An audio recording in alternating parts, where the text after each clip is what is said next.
as Terry looks up at the ceiling, he wonders how he's going to actually figure out about the situation that he put himself into. How is he going to actually fix the situation of the 300 school and actually get people to actually see them at a better light? He understands the situation that normal people actually fear. He sees that the people of the 300 have weapons that pretty much could easily enslave the whole human race. It's not like the world leaders can actually defeat them, because one member or one actual person of the 300 weaponry could actually take on a whole entire army. Imagine 300 people of that exact same stature. It's not like even any of the world leaders are actually going to be able to actually defeat them. So he understands on what the people actually fear. They can enslave them within pretty much a day. It wouldn't be that difficult for them to do. But he thought about it and noticed that there is no real history of the members of the 300 actually doing that. In fact, most of the members actually helped out humanity. They had bigger priorities of actually saving the world. But he understood that, considering how human beings are, their main thought is that they didn't understand the members of the 300. And when you don't understand something, they fear it. And when they fear something, they aim to destroy it. As the 300 members, on the other hand, they see that, well, normal people usually just have the tolerance to just bully them. That's why they don't really talk to them as much. They usually stay in their own circle. The only people who actually will talk to them is their family members. The members of 300, technically speaking, are nothing more than just humans. The 300 weapons just chose them to manifest their power. So, how is he going to actually figure this out? Considering that the members of the 300 are, technically speaking, humans, just people with supernatural power now, what the heck are the differences? Technically speaking, there really is none. Just a third party giving someone else some power to actually help out just in case some other danger comes about. He understands that people in the town doesn't trust them because they see that they can just enslave them at any point in time. But considering that 300 members don't really talk to them, it's kind of easy for them to actually fear them. So, therefore, he actually realized and have to figure out how is he going to actually get them to actually talk to each other, considering that that's mainly the problem here. Because he can't just go up to them and say, hey, people, the 300 people, the members of the 300 club, well, members of the 300 aren't here to just destroy us. They're here to help us. Because he already understands what the question is going to be.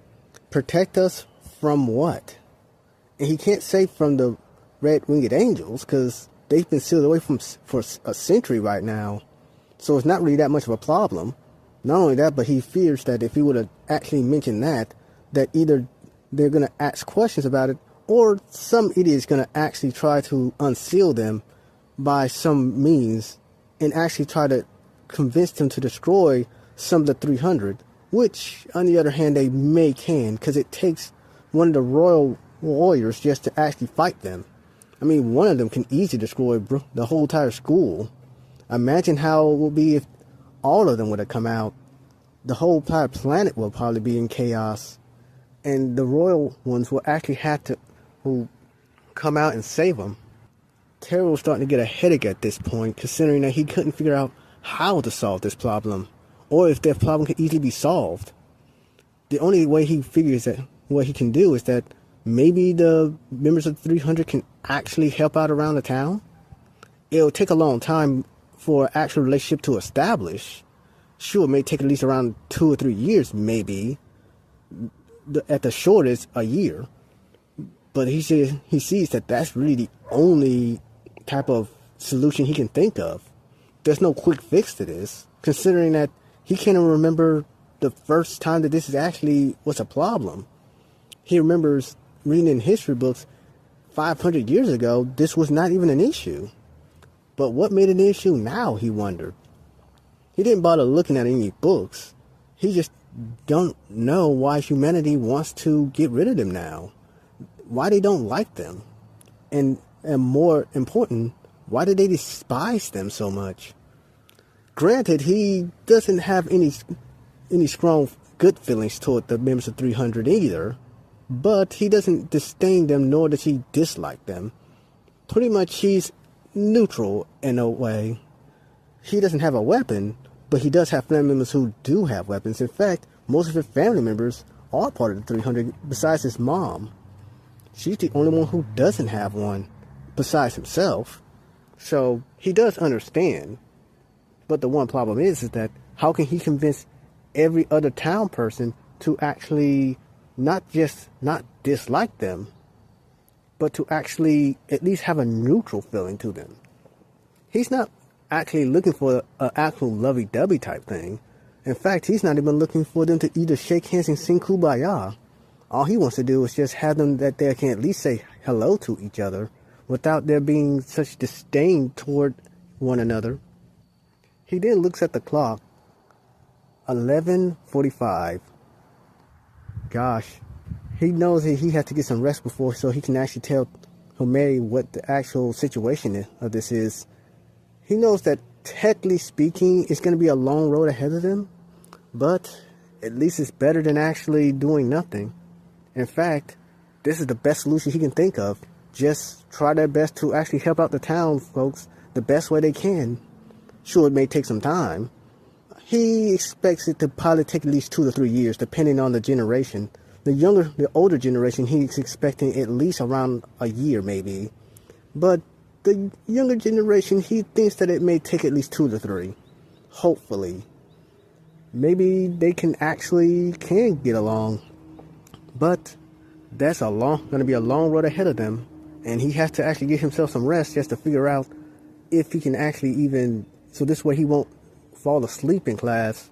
And he knows that that would be a no-no for May, being on the council and all. As the day approached, Terry was wondering and was actually quite nervous to go to school, knowing that he had to tell May that the efforts that he actually thought of may take some time to actually solve because of all the animosity toward one another. He knew, or to him he assumed, that may not be the person that kind of patience. Considering the people of the 300 weapons has never actually attacked people out of animosity or any type of problematic issues, he thought that it could be an easier way, but unfortunately it's going to take some time for people to warm up to the idea of them trying to protect them. But in another part of his mind, he assumed that May will be more patient and actually want to do this idea. Considering the years and years of actual animosity toward normal people and the people of the 300, he would assume that she would actually be patient enough to actually try to mend these ways. But he just had to wonder if what he says, would she actually agree with it, or would she actually just disavow it? But there was only one way to find out, and that's the only way is to tell her what he came up with. And it was going to be a very long road, but it had to be a road to actually walk toward. And who knows, maybe it can come to a bigger standstill, or it's going to come to an actual resulting in progress. As Terry actually goes to his locker, he knows that May is actually walking right toward him. "Hello," he said in an energetic type of way. Terry was startled, but he was kind of nervous to tell her his actual results. But he knew he just had to rip it off like a band-aid. This way, at least, she'll know what he came up with. "May," he said nervously, "I came up with something that, well, I'm not sure you'll either like or dislike." May looked at him with a very puzzling type of look. He couldn't determine if she was curious, upset, or anything, or maybe both. He then spoke. "Well, my idea is you just gotta actually try to do things for the people in the neighborhood. Maybe they'll soften up. Although it may take some time, who knows, it may take a year, maybe 2 years, decades, who knows. But at least they'll see your efforts and may want to trust you and trust the school. And who knows, everything can go either good or bad, north or south. You never know. But at least you can just say you tried without trying to actually fight them." May then looked at him, confused, but She accepted it. I understand, she responded. Terry was quite surprised by this, because he didn't expect her to actually agree with it so quickly. Really? You actually agree with me? Terry asked. May then looked at him. Are you surprised that I actually thought of the same thing? Look, I understand that it's going to take some time for us to mend ways, even though we did nothing wrong, and there is no history of us doing anything wrong, or any person of the weapons of the 300 actually doing anything wrong. It is just the fact that we do have this power, and the fact that people fear it. That's why there's a lot of animosity toward the normal civilians and us. Terry looked at her. That's exactly what I thought of, but I didn't know how to say it. May looked at him. Did you think that I was going to be disappointed? She asked. Terry looked at her and said, well, that was a possibility that I thought of, he answered. May looked at him and said, I thought of this idea a long time ago, but I was hoping that someone may actually have a different perspective. The only thing is that, well, no one had a different perspective, and I couldn't even think of another way either. Unless you talk about world peace, which I say that that's pretty much gonna be in the realm of fantasy. He then looked at her. Well, why did you ask me? May then looked at him and said, well, I was wondering to get another person's perspective of this. All I do is ask the people of the 300 or some of the council members, and they all come up with the same answer. But the thing is, I was hoping to see if a normal civilian would actually come up with a different answer. Even though I thought it was a little far-fetched, I still had to take that risk. And I'm happy that I thought of something that, technically speaking, was already in mind of everyone else. I just don't think that the normal civilians is going to take a liking to us that much, May replied. Terry then looked at her. Well, if you thought of this, well, I think that the best thing to do is to start immediately.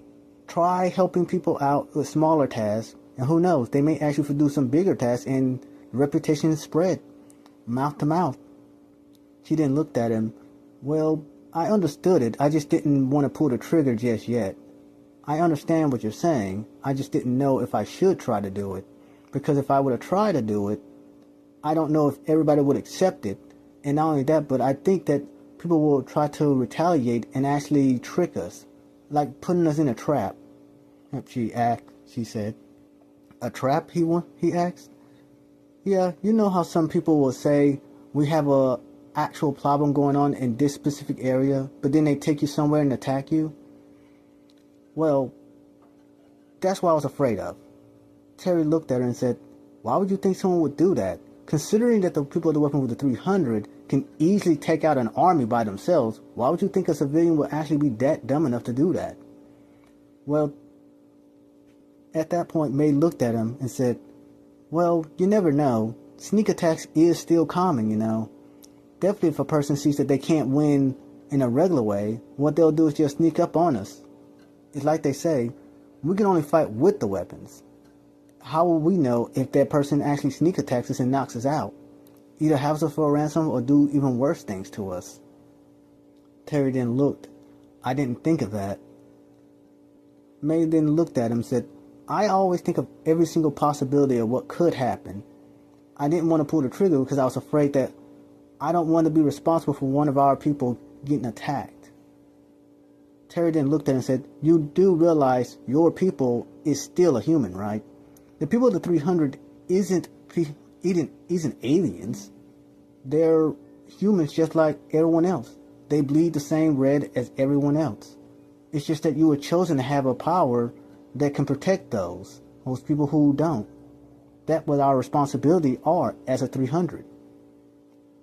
May looked at him in surprise. Are you calling yourself a 300? Terry then looked covering his mouth. Did I say that? May looked at him and said, yes. So you consider yourself as one of us now, huh? I'm proud of that. Terry scoffed. Look, I don't have a weapon, you know.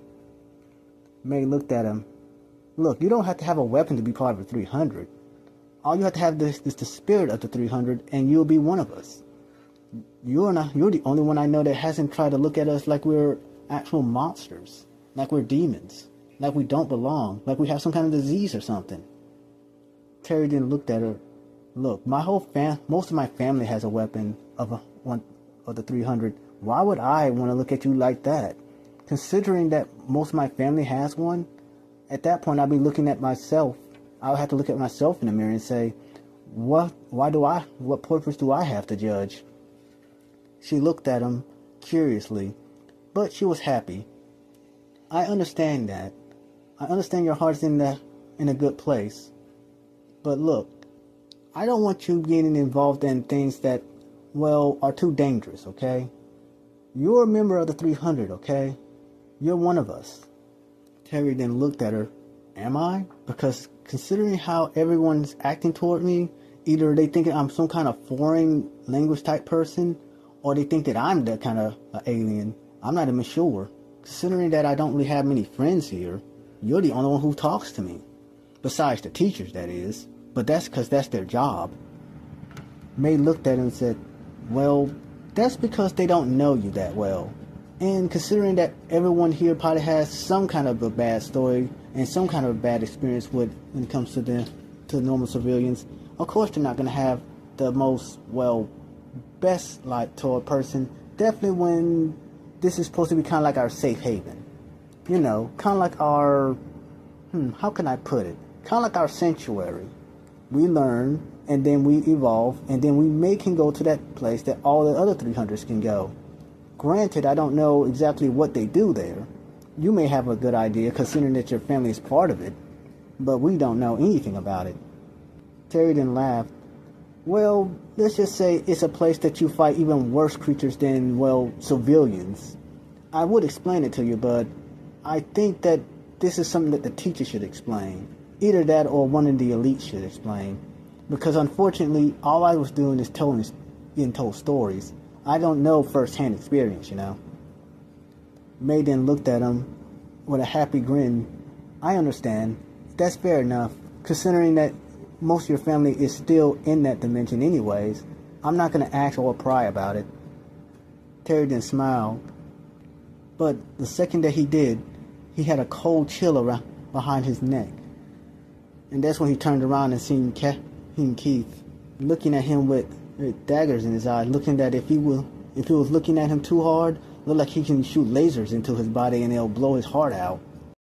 Keith walks toward Terry and wondering what the world he's doing talking to May. But then he decided to walk past Terry and walk right to May. May, what are you doing with this civilian? May then looked at him with a very awkward look. I was actually talking to Terry about our situation and trying to actually get civilians to actually like us. Not just hate us like they've been doing for, to be honest with you, I don't know how long it's been going on. Keith looked at her and then looked back at Terry.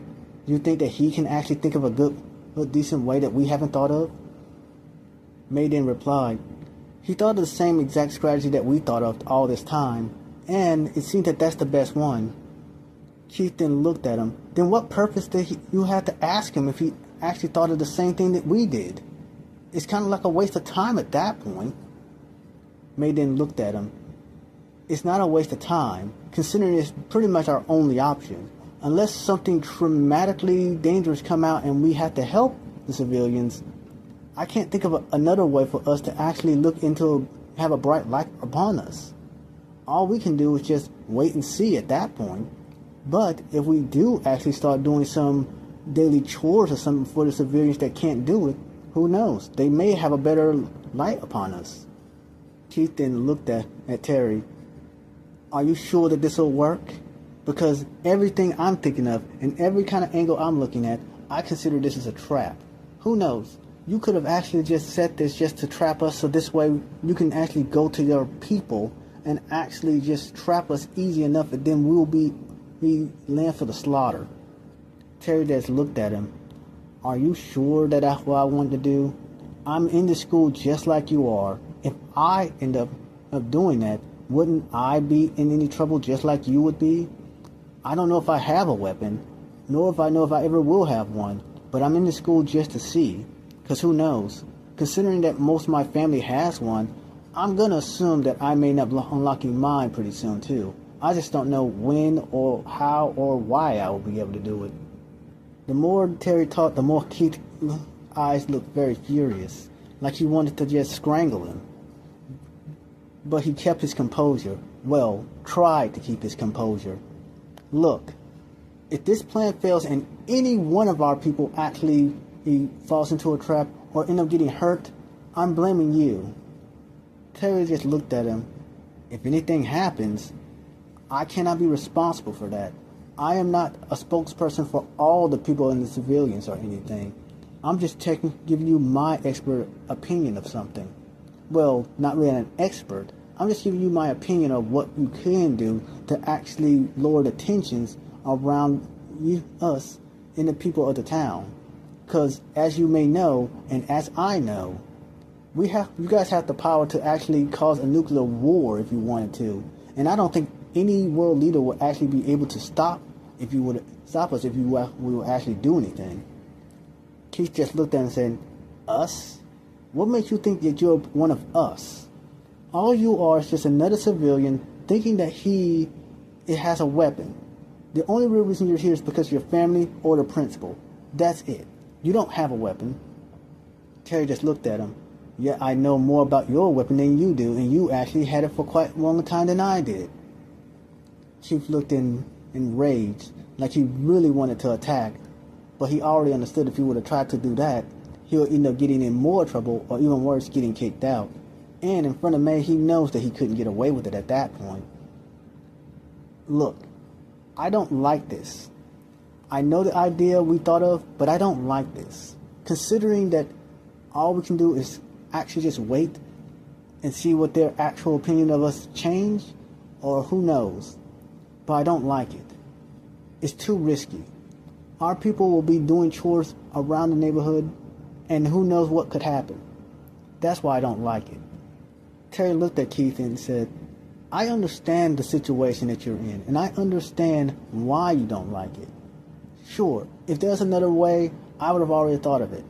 But the thing is, there isn't. There's no other way unless something really big happens and we all protect the civilians. But the thing is that this is the only way I can think of that actually can work. Now, you don't have to like it. Hell, there's a lot of things that I know you don't like. But you do have to respect the actual decision that I made, considering that you thought of the same thing and everybody else here thought of the same thing as well. Either you end up doing it, or you can say what could have been and you would never have done anything, and you would have said what could have happened just didn't happen. Are you going to take it, or are you going to leave it? Are you going to do what needs to be done, or are you just going to stay in stagnation and hopefully a miracle happens? Because the way I see it, miracles don't happen unless you make them happen. Make it happen. So, what's it going to be? Keith couldn't say anything. All he can do is have his mouth open and shocked at what he said. Look, I don't like this, and that's all I had to say. And he walked off. May looked at Terry and laughed. It looked like you got a new friend there, huh? Terry just looked at him and said, friend? If that's a friend, then who needs enemies? May just looked at him. They say that friends always fight, or either that blood. Blood? Terry asked. Yeah, it's like they say, the best friends and families always fight each other constantly. Well, Terry looked at her and scoffed. If that's a friend, trust me, enemies is a lot more better. At least I know what they're going to do. When it comes to Keith, I can't tell if he wants it to happen or he just wants to sabotage it. May just looked. I know that Keith may not like the idea, and he's going to have a magnifying glass to try to find any type of flaws with the idea, but he's not going to sabotage it, definitely considering that he thought the same thing. Me, him, all the councilmen, including the principal and the students thought the same thing. So I highly doubt he's going to actually say that, going to try to sabotage it. all what's going to happen is that he's just going to stay wary of it until it starts succeeding, and then he's going to start participating. But we'll see what he does anyways. Terry just looks at her. Well, only time will tell on this one. He shuts his locker and goes on to class. The day was uneventful until the last bell. Terry's about to walk back home and out of the school until he's seen a familiar face. "May," he said. "Terry, can you come to me in the counselor's office? I have something to discuss with you." He said. That's when Terry looked at her. "Am I in trouble?" May looked at her. "No, you're not in trouble. I just want to get your advice on some things. Can you come to our club right now?" Terry looked at her and asked, "Will I be disturbing any of the other members?" She just looked at him. "No, they all went home. We don't really have too much of club. We don't have any much activities right now. We already got done with everything else like 2 weeks ago before you came here. So I just wanted to discuss something with you. So can you please follow me?" He did not hesitate, nor did he actually want to slouch, so he decided to follow her. Inside the office, the only person who was there was Keith. He looked at him with a very stern look. Keith still had that anger in him since earlier today. "Okay." May broke the silence. "Look, I get that you are upset and everything, Keith, but we have to actually do this. Considering that this has been on the agenda for quite some time, you're the only one who didn't vote yay on this. In fact, everybody else has voted yay except for you. I understand the situation that you don't want any of us to be in any kind of danger, but we have to take that kind of a risk." Terry looked at her. "Is this what you called me here for? To try to convince him to sway him to say yay? Look, in the actual hallway, he actually did bring up some points, and I understand his grievances. But I don't think I can actually sway him. Not only that, but I think he does have a point. But the one thing is that I don't think I have the right to vote here, considering that I'm not part of the council." May looked at him and said, "I think that your voice would be the best option here. Considering that he's the only one that's stubborn to not vote yay on this, and as a rule for the council, every member has to vote yay on this kind of agenda that revolves on outside the school." Keith smirked with a grin, thinking that he had the more confidence and had the upper hand. "Look, you're not going to convince me to vote yay on this. I don't want any of our people to get hurt by the civilians or anything, and I think that that's bound to happen. You never know. Who knows that what a person's actual intentions could be." Terry then looked at him. "I understand you're saying this, and I understand your grievances, and hell, when it comes to it, even I would actually doubt that too. But what do you want to do here? Do you want tensions to keep rising and things keep stagnating and loop around, keep on doing everything? I mean, think about it. They could feed the school every single time, and all you can do is wash it off. I understand that the civilians are scared, but don't you want them to see you in a better light so this way the tensions can stop? Who knows? You never know that things could turn out to be the better, and the real reason that you don't want to do it is because you're afraid." Keith stood up in a very shocked way. "Afraid? Why would I be afraid? I'm not afraid. I just don't want anything to happen to any of us. If things happen, then technically speaking, it's on us, because we voted for this." Terry just looked at him. "I understand that. But if the school faculty and the students are willing to take that risk, why can't you? You're not anyone's babysitter. You're just another student just like all of us. And to hold this vote back just because you don't want to do it because you're afraid of what could happen, all it's saying is that you're selfish." "Selfish?" he muttered. "I am not selfish. I'm just concerned, okay?" "Concern is one thing," Terry said, "but being afraid is another. Definitely if you don't know. I understand your fear, but if you're not willing to conquer those fears, you're just going to stay in the exact same position that you're in right now.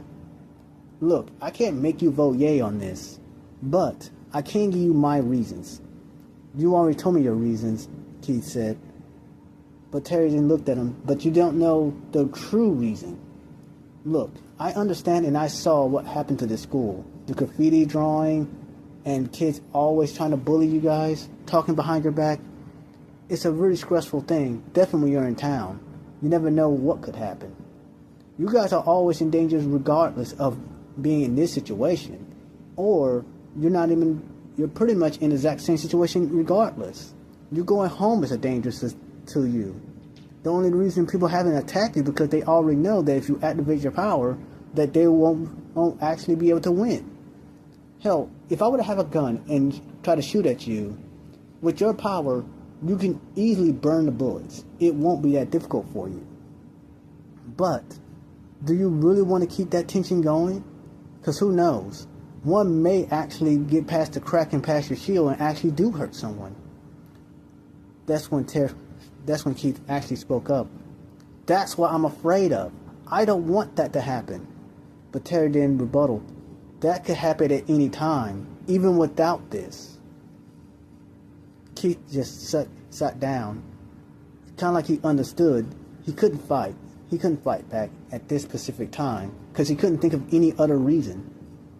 So Terry gritted his teeth. Fine. I'll vote yes on this. But if anything happens, Terry then interrupted him. If anything happens, you can blame me. In fact, anytime something happens, you can punch me in the face. How about that? That's when Keith's glance came to a very good conclusion. He smiled. If anything happens to any one of our people, is that what you're saying? So if anything happens that's dangerous, and we see it, and it's recorded, I can punch you in the face? Terry looked at him, got close to his ear and said, you can punch me as hard as you can. I don't want you to hold anything back. That's when Keith laughed. You're on. I'll vote yay on this, just to see it blow up in your face as well. So that'll be an added bonus. He then wrote his name on the memorandum and walked out. May just scoffed. Phew, I'm actually glad that that's over. Terry then looked at her. Is this what you wanted all along? That's when May said, this has been on the amendment for a whole entire year. But yet, someone did not want to actually sign their name onto it. And that's when Terry asked, and considering that Keith never put his name out there and never signed it, you guys was in a, deadlock? May then looked at him precisely. We all wanted to do this. We all understood the risk. We all understood what could happen. But we're willing to actually take that sacrifice if it's to actually make the school look better. Our school look like it's trash, it's crap, but we always, but in other people's eyes, we look just like the elite. They don't trust us. Terry then looked at her. I understand why they don't trust you. That's when May looked and said, how so? Terry then said, look, your power is extraordinary. I understand how your powers work. In fact, yours is one of the dangerous ones. She just looked at him. How is my power dangerous? All my power has is to summon these sewing needles, and when I hit someone with them or poke someone with them, they can get a random status effect. I use my speed to actually do more of the damage. That's when Terry said, if you were to master your technique, you do realize that your power can actually control the weather. She then gasped, really? It can control the weather? And that's when Terry looked at her. Yeah, it can control the weather, but the one thing is that when it does that, it can actually do a little bit of harm to your opponent. Well, actually a lot of harm, because whatever kind of status is raining, you don't have to hit them. The rain will actually do it for you. The only difference is that if you don't know how to master it, that rain will take a whole lot out of you. In fact, when you summon it and you actually do activate the rain, the thing is that your power is automatically active and your energy is automatically going to be drained. That's the actual problem with the weapon. That's the consequences. She then looked and said, can you train me with this weapon? He then looked surprised. You expecting me to train you? But I don't even have a weapon. She just looked at him with hopeful eyes. Please, I just want to know how to use my weapon properly. All I've been doing is just trying to cut my opponent so this way they'll get a random status effect. Half the time I don't even know what the status effect will be. Terry just looked at her and said, look, I don't know about training you, but if you want to, I guess I can do it, but I'm going to make an agreement with you. If I train you, I don't want you to try to actually kill anyone, okay? Because there is a specific rain that it could summon as well. She looked at him and said, what kind of rain is that? Terry looked very serious at this point, being very silent. But then he finally spoke. Acid rain. Acid rain, she asked? Yeah. Apparently your weapon can actually use acid as an actual weapon. And then if it rains in the actual surrounding area, there's one little issue with that. You see, the problem with your weapon is that if you're around allies, the rain won't just affect your enemies, it'll affect them too. That's why I'm a little restrained of trying to train you with it. Because if you use it and you have your allies around you, there's a chance that you can end up killing your allies. Her eyes went dark at that point. Kill my allies. I don't want that. Can you help me train with it still? Terry looked at her. Are you sure? Are you 100% sure? No. Are you 1,000% sure that you want this? Because I'm going to give you straight off the bat right now. I'm going to train you just like my family trained me when it comes to a battle. When you fought me when it came to the school, in that classroom, I was only using 50% of what I've been taught. She gasped. So, are you saying that you could have beat me? Terry looked at her and said, right now, considering how you move, you wouldn't beat me even if you were going full strength on me. I actually analyzed you. I'm assuming that you only 70% of your actual strength. But if you're going 100%, you still wouldn't be able to beat me. She looked at him. Are you sure about that? He looked at dead serious and said, I'm not just sure. I can guarantee that you would not be able to beat me. As you saw, I kept up with you, didn't I not? I was tripping around a little bit because I really didn't want to fight. But if I really do want to fight you, you wouldn't really stand a chance against me. Considering how my family trained me, to be honest with you, the only thing that you can get me with is your status effect. And even then, it only increases your chance of winning by only 10%. May looked at him and said, you like numbers, don't you? He then scoffed at her and said, well, that's one of the things that my brother taught me. Numbers was his big thing. Good, she said, well, how about this? Saturday, considering that we don't have any school that day, I want you to train me. He then looked at her and said, where can I train you at? No area around here could actually support your power. So why would you want me to train you? Considering that you're just going to actually, if you do the weather thing, it's going to affect civilians, you know. She then looked at him and said, look, I have people that I want to protect. And having this power, if it's willing to protect them and harming my enemies, so be it. Terry then looked at her and actually said, you sure about this? Because if you do this, technically speaking, you're going to be messing up your own actual agreement. I don't want you guys to hurt any civilians. She then looked at him with a sad pose.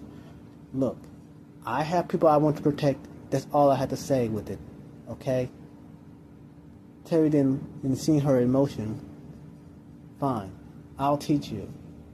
But you have to come to my place. 8 o'clock in the morning, sharp. She then looked at him with happiness in her eyes.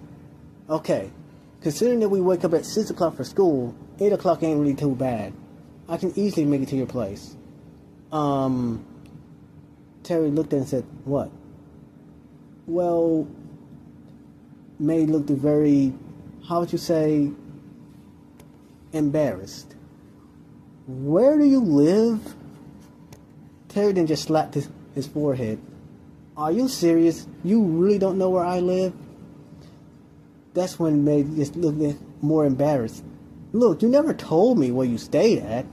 You walked me home. I never walked you home. Terry just looked at her and said, didn't the principal ever tell you where I lived? I mean, I thought it was actual common sense. That's when May said, well, the principal don't give out that type of information, okay? But fine, I'll just look it up, okay? That's when she decided to leave and shutting the door behind her. Terry then just wondered, who did she want to protect and why was she so adamant on doing so? He just hoped that what he's going to teach her isn't going to be a double-edged sword. Considering the agreement that Jay just pulled, her weapon specifically, and a lot of other people's weapons, could easily endanger a lot of people surrounding them. But her weapon definitely can.